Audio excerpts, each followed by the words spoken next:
Good morning, students. I hope you all are fine. This is my second and the last video of chapter 2, components of computer. Okay, in this video, you will know CPU, power supply, storage devices, and unit of memory. My first part is CPU. Actually, CPU is not a cabinet, okay, where your motherboard is kept. No, actually, here the CPU means the processor. And processor plays a vital role in our system. Okay, so what is the CPU? The motherboard houses the main processor or the CPU. CPU executes the user's instruction and coordinates among all other units of the computer. One thing, please keep it in mind. The role of CU, that is control unit, is very important because this is the unit responsible to hold everything. Okay, either the data has to be taken to the processor, sent to be sent to the RAM, sent to the hard disk, wherever it is to be sent, my dear. Okay, only your control unit is responsible, but processor is very important because it is going to, yes, manipulate, going to process, yes, all your data that provided, yes, by the user. Okay, maybe in the form of keyboard, mouse, or other peripheral device. Okay, now when I'm talking about the processor, then yes, many types of processor that comes to our mind. That is dual core, core to duo. Okay, yes, core i3, core i5, core i7 with different generation. Okay, so here processor may be classified on the basis of their speed, technology. Okay, now you must have heard about the dual core we were using earlier. Okay, dual core, quad core, octa core. Okay, so these were the processors which we were using when we were having the XP operating system. Okay, but who has manufactured such type of processor? You have the two companies. One is the Intel and AMD. Even the Celeron also is also the manufacturer of the processor. Okay, now speed of the processor is usually measured in gigahertz. You might be knowing, yes, when you ask from someone that what is the speed of your processor, you are saying, okay, 3.4 gigahertz. Okay, so actually we have the processor, yes, measured in two ways. Okay, either that is the megahertz or the gigahertz. But nowadays we were having the Pentium one. Okay, in that we were having the megahertz processor. Okay, but nowadays we have the gigahertz processor. That means it is going to process billions of instruction within a fraction of a second. You can see the different processors. You can see these are the generations of processors, my dear. Okay, now the next part, that is your power supply. you know Power supply means giving supply. That means this is the section which is going to give the supply to the different units. Okay, now power supply is the main component of the computer. Okay, it is the one which converts the alternate current power supply being received by homes or offices to the low voltage direct current required by the machine. Please keep it in mind, all the electronic goods, all the electronic gadgets, all works with DC current, but we are giving AC supply, yes, to such gadgets. But there is one section, and that is called the power supply section, that we know as SMPS. UPS, which is known as switch mode power supply, which is going to, yes, convert your alternate current into different direct currents, maybe 12 volt DC, 6 volt DC, 3 volt DC, 2 volt DC. Okay, it depends on the section, that section requires what the volt is. Okay, we have this one section in our laptop as well as in our desktop. Okay, now the next part, that is your storage device. In this, the first part is the hard disk. This is the best storage device. Okay, because it can store a huge amount of information. Okay, because of its big size. Okay, you can store your data up to 1 terabyte. Okay, even your hard disk is, yes, already available in the market, which is of 2 terabyte, where you can store more information. That's just double of the previous one. Okay, which you have in your hard disk. If suppose you have 1 TB and you want to replace this one with the 2B, you can do it. Okay, but one thing, keep it in mind, there are two types of hard disks.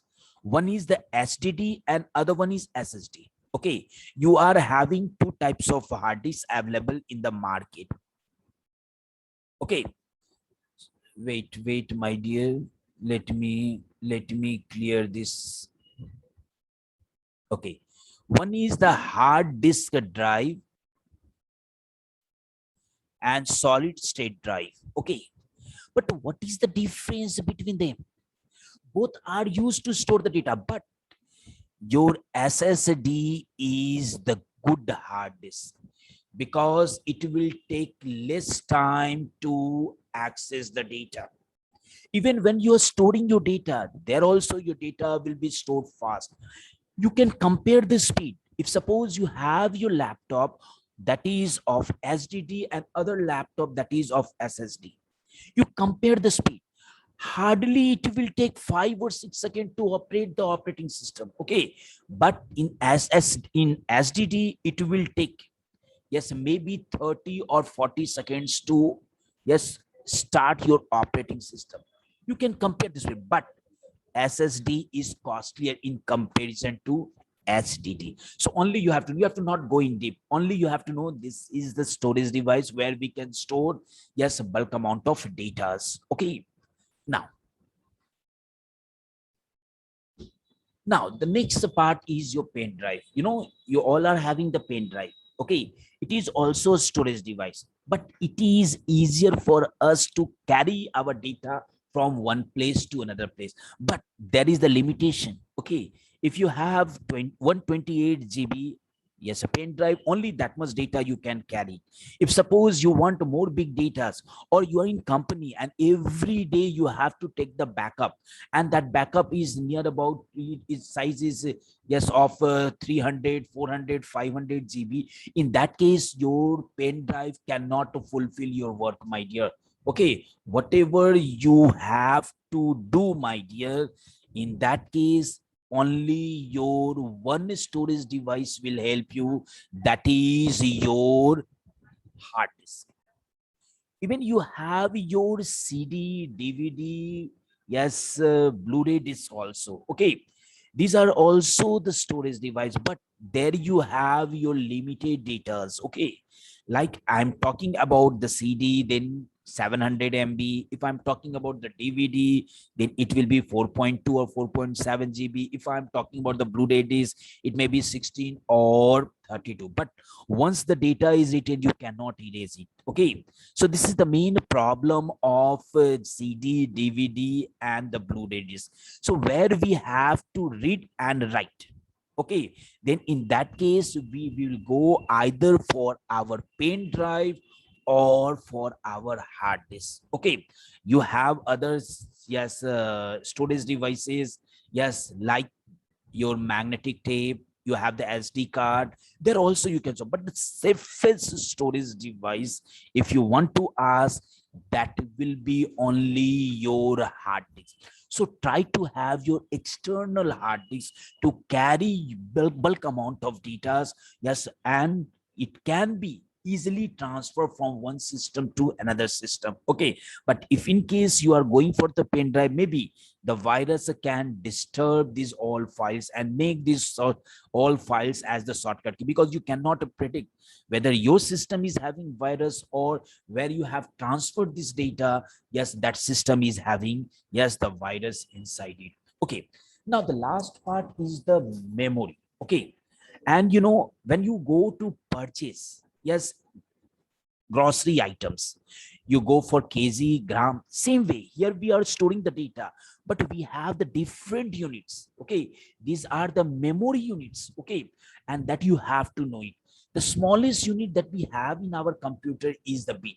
Okay, you must be knowing about the binary digit, that is 0 and 1. 0 shows that off, that is absence. 1 shows the presence of data. So if anyone asks that how your computer works, then you will say only 0 and 1 is responsible, yes, for storing your data in your, okay, either that data is to be stored, yes, in your storage device, or directly, yes, it is to be stored in your internal hard disk or to the RAM, my dear. Okay, now you have the different units. One nibble, it is about 4 bits, but when I'm talking about the 1 byte, just think 1 byte equal to 8 bit. Obviously it will be equal to 1 nibble. Okay, so you have kilobyte also. 1 kilobyte, that is 1024 byte. 1 megabyte equal to 1024 kilobyte. But when anyone asks that what is, how many bytes are available in 1 megabyte, then it will be 1024 into 1024. Got it? Now, same way, 1024 MB equal to 1 gigabyte, 1024 gigabyte equal to 1 terabyte, but we are using up to here. Okay, we have maximum storage, yes, a capacity of a hard disk as a 2 terabyte. But when I'm talking about the petabyte, generally it is used in the server. Okay, if you have small range server, then you can go for the petabyte. Okay, exabyte. But when I'm talking about the supercomputer, okay, or the mainframe computer, they have the storage area. Okay, but that storage area is the big storage area. And the memory, when you ask, then it is your yottabyte or the zettabyte. Okay, there we can store bulk amount. Even you think about the Flipkart, you have the Amazon, they are not going to have such type of hard disk. They have the parallel hard disk. Okay, and all the hard disks that they are using in the system, yes, that is in yottabyte. Okay, I hope you have understood these all topics, my dear. Thank you, my dear.